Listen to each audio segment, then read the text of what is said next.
Please welcome Ashu family to the stage. လက်ခုပ်အားရပါရတီးပြီးတော့ကြိုဆိုကြရအောင်နော် I'll just say ချင်းဖြူမေလေးရဲ့လို့အမည်ရထားတဲ့တခြင်းကို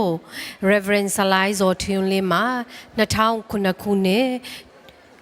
ထူးဆရာရဲ့အမျိုးသမီးတာတနာပြုခဲ့တဲ့တောင်ပေါ်ရွာလေးကိုရောက်ရှိခြင်းအစဉ်မှာအရှူအမျိုးသမီးများရဲ့နေစဉ်လှုပ်ရှားလုပ်ကင်နေကြတဲ့ဘဝတွေဟာကိုယ်အရွယ်နဲ့အလျောက်လုပ်ရတဲ့လုပ်ငန်းတိုင်းမှာအတရေရှိစေဖို့ပညာကိုရှာဖို့နှိမ့်ချခြင်းရှိဖို့စသဖြင့်တိုက်တွန်းနှိုးဆော်ထားတဲ့တခြင်းဖြစ်ပါတယ်အကားရဲ့အတိတ်ဘယ်ကတော့အရှူတို့ရဲ့ delay ပွဲလန်းတပင်အိမ်တက်ပွဲကောက်သစ်စားပွဲနဲ့သာသနာရေးပွဲတွေမှာကားကြတဲ့အကားနဲ့တောင်တန်းကနေအရှူတွေရဲ့စားဝတ်နေရေးနဲ့တောင်ရလုပ်ငန်းလုပ်ကင်ကြပုံကိုပေါင်းဆက်ပြီးဖော်ပြထားတဲ့အကားပဲဖြစ်ပါတယ်